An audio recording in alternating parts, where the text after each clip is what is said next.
floor that I walked back to the room with the light outside, sinking too soon, and I saw where you moved, hands on the bark that's so dead outside, green at the heart, scent of the wind, fast as the days.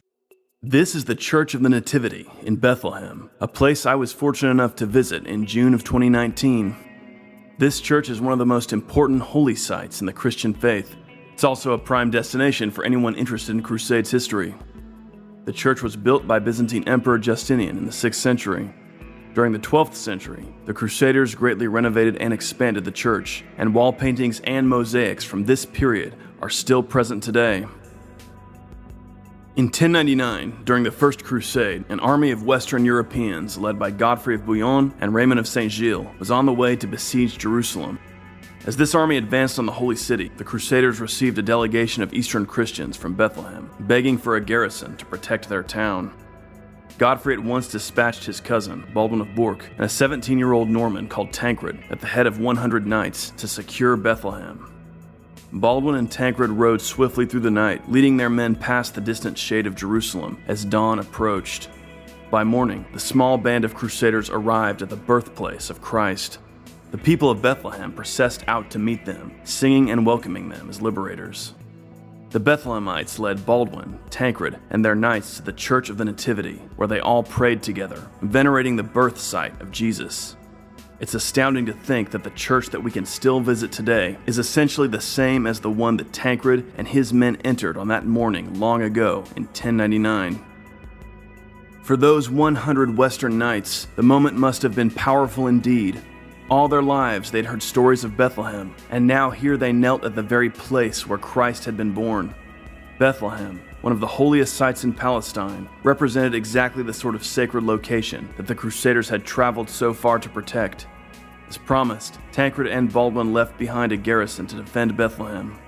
Tancred also hoisted his own banner above the town, and so began the era of Crusader-controlled Bethlehem. During the early 12th century, the Church of the Nativity was used for the coronation of the Crusader kings of Jerusalem. Baldwin I and Baldwin II were both crowned here. The Crusaders beautified the church with extensive artistic renovations. During the 1160s, King Amalric of Jerusalem cooperated with the Byzantine Emperor, Manuel Komnenos, in a major project to enhance the church. This cooperation is indicative of how closely West and East were drawn together in this project of the Crusades. Amalric was married to a Byzantine relative of Manuel's, while Manuel himself was wed to a noblewoman of Western origins. What you're looking at here are the red limestone columns within the church. Most of these date back to the original 4th century Roman church. They were reused by Justinian when he rebuilt the church in the 6th century. During the 12th century, the Crusaders painted many of these columns with icons of saints relevant to various groups involved in the Crusades. St. Olaf, King of Norway, is depicted, as is St. Canute, King of Denmark. When looking at the image of St. Olaf, I couldn't help thinking of the Norwegian Crusade in 1110, when King Baldwin I of Jerusalem hosted King Sigurd of Norway, and the two captured Sidon together. The image seen in the Church of the Nativity is the oldest image in existence of St. Olaf.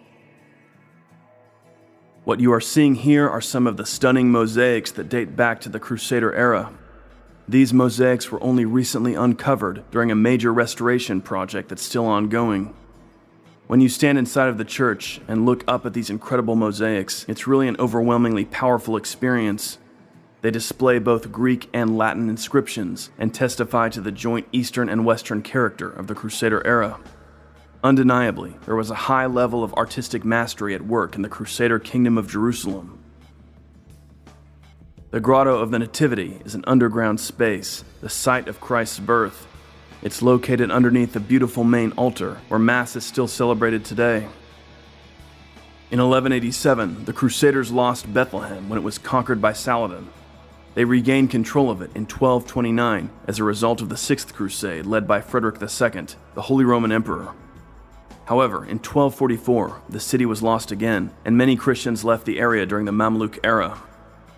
The church experienced a long period of neglect and occasional desecration during the Mamluk and Ottoman eras. In the 1800s, France and Russia at various times forced the Ottoman Sultan to recognize their authority over the church. Today, the church is shared by the Roman Catholic, Greek Orthodox, Armenian, and Coptic churches, and is recognized as a UNESCO World Heritage Site. The Church of the Nativity was one of my favorite stops on my first visit to the Holy Land. I hope everyone watching this video eventually makes it to this incredible historical church. Still as I